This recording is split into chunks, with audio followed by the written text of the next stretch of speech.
আসসালামু আলাইকুম এভরিওয়ান, আশা করি সকলে ভালো আছেন। তো আজকের ভিডিওতে আপনাদের ফেসবুকে যে পুরাতন স্টোরিগুলো রয়েছে, এই স্টোরিগুলো আপনারা কিভাবে দেখবেন সেই প্রসেসটি আজকে দেখিয়ে দেব।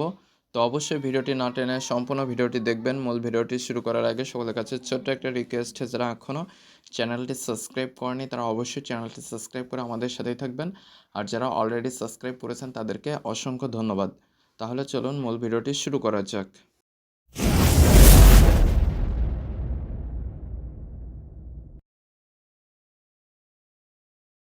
তো এটা আমি ফেসবুক লাইটস যে অ্যাপসটি রয়েছে এটা থেকে আপনাদেরকে দেখাচ্ছি। তো আমি ফেসবুক লাইটে চলে গেলাম। ফেসবুক লাইটে আসার পরে আপনাদের অ্যাকাউন্টে আপনারা লগ ইন করে নেবেন। তো আমার এখানে দেখতে পাচ্ছেন অলরেডি লগ ইন করা রয়েছে। তো এখানে আপনারা থ্রি লাইন মেনু দেখতে পারবেন। এই থ্রি লাইন মেনুতে ক্লিক করে দিবেন। ক্লিক করে দেওয়ার পরে প্রথমে আপনারা আপনাদের অ্যাকাউন্টের নামটা দেখতে পারবেন। এইটার উপরে ক্লিক করলে আপনারা প্রোফাইলে চলে আসবেন। তো আপনারা প্রোফাইলে আসার পরে আপনাদের এখানে থ্রি ডট একটা দেখতে পারবেন। এই থ্রি ডটের উপরে ক্লিক করে দিবেন। ক্লিক করে দেওয়ার পরে এখানে আপনারা পেয়ে যাবেন আর্কাইভ নামে একটা অপশন।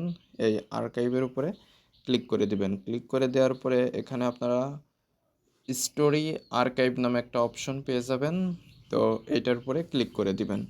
ক্লিক করে দেওয়ার পরে এখানে আপনারা যতগুলো স্টোরি এতদিন যুক্ত করেছেন সমস্ত স্টোরি এখানে আপনারা দেখতে পারবেন। আপনার স্টোরিতে কতটা রিয়াকশন রয়েছে, কি কি রিয়াকশন রয়েছে সমস্ত বিষয় কিন্তু আপনারা দেখতে পারবেন।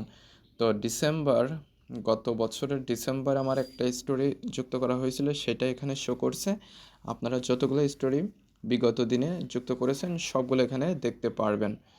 তো এখানে আপনারা থ্রি ডট বলে একটা সেটিং পেয়ে যাবেন। এখানে আপনারা যদি সেটিংসের উপরে ক্লিক করেন, ক্লিক করার পরে আপনাদের যদি কোনো রকম স্টোরি এখানে থাকার জন্য সেটিংসটি অন না থাকে, তাহলে এখান থেকে আপনারা সেভ টু আর্কাইভ, এটা হচ্ছে কি আমার দেখতে পাচ্ছেন অন করা রয়েছে, আপনারা এটা অন করে দেবেন। তাহলে আপনাদের স্টোরিগুলো যদি 24 ঘন্টা যাওয়ার পরে এখানে যুক্ত না হয়, তাহলে এটা অন করে দেওয়ার মাধ্যমে এটা যুক্ত হয়ে যাবে।